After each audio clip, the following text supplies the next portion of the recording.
Bonjour à toutes et à tous, bonjour à tous les suiveurs et à tous les inconditionnels de Grégoire Omnisport, samedi 23 février 2019. Bienvenue dans cette émission de Grégoire Omnisport. maa leen di dalal sama cher abonné di leen wax ngeen di abonné di cliquer ci cloche bi pour mën a jot les notifications mais aussi di partager vidéo yi askan bi gën a yaatu.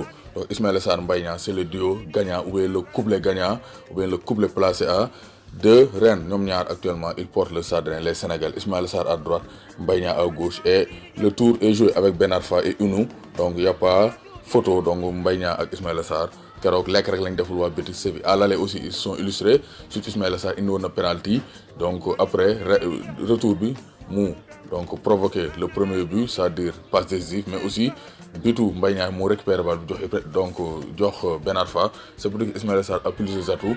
Il est défensif, il participe aux tâches défensives, mais aussi il est très rapide devant. Il crée des buts, des espaces, mais aussi des pénaltys. Côté Mbaye Niang aussi c'est la même chose. Mbaye Niang il est percutant, donc il apporte son physique, son impact physique, mais aussi il est buteur parce que depuis le mois de janvier, il s'est retrouvé Mbaye Niang est actuellement au top de sa forme. Donc pourvu que nous connaissons actuellement sur cette lancée, parce que ce duo donc est devenu pour moi incontournable pour les Lions du Sénégal. Donc ils sont incontournables à Rennes et actuellement je pense qu'ils sont incontournables pour les Lions du Sénégal. Ismaïla Sarr Mbaye Niang et Sadio Mané donc sont des titulaires pour moi indiscutables. Surtout avec la blessure de Diao Baldé Keita, Ismaïla Sarr s'affirme comme un titulaire en puissance sur le couloir droit donc de l'attaque des Lions du Sénégal. Ismaïla Sarr Rennes joue 35 matchs, tous compétitions confondues, 9 buts, 6 passes décisives. Donc il est impliqué dans 15 buts en 35 matchs. Donc Ismaïla Sarr bat le record de l'année dernière. Daaw joué na 28 matchs, 6 buts, 3 passes décisives.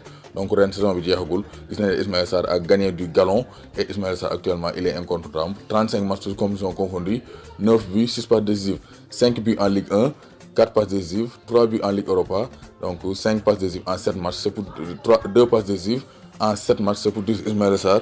Actuellement, c'est le meilleur joueur du Sardin. Et à chaque fois, Ismaïla Sarr jouait, Rennes a gagné. Mais Ismaïla Sarr vous manquez, Rennes du gagné. Quand Rennes vous manque, tout est dépeuplé, disait Alphonse de Lamartine.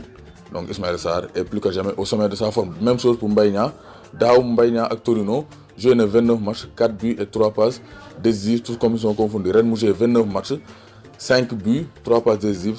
Saison bi jeexagul. C'est pour dire que Mbaye Niang aussi a bien évolué. 4 buts en Ligue 1, 2 passes décisives en 18 matchs, un seul but en Ligue Europa, une passe décisive en 8 matchs. Mbaye Niang aussi au sommet de sa forme.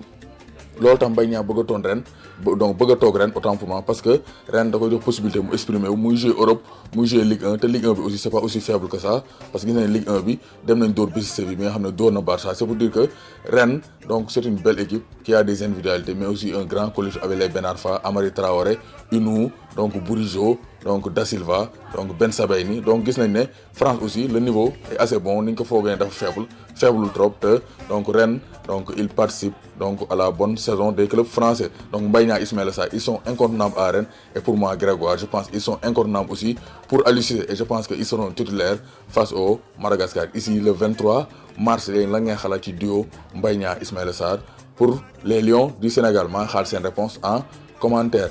Mbaye Niang mi Niang Ballo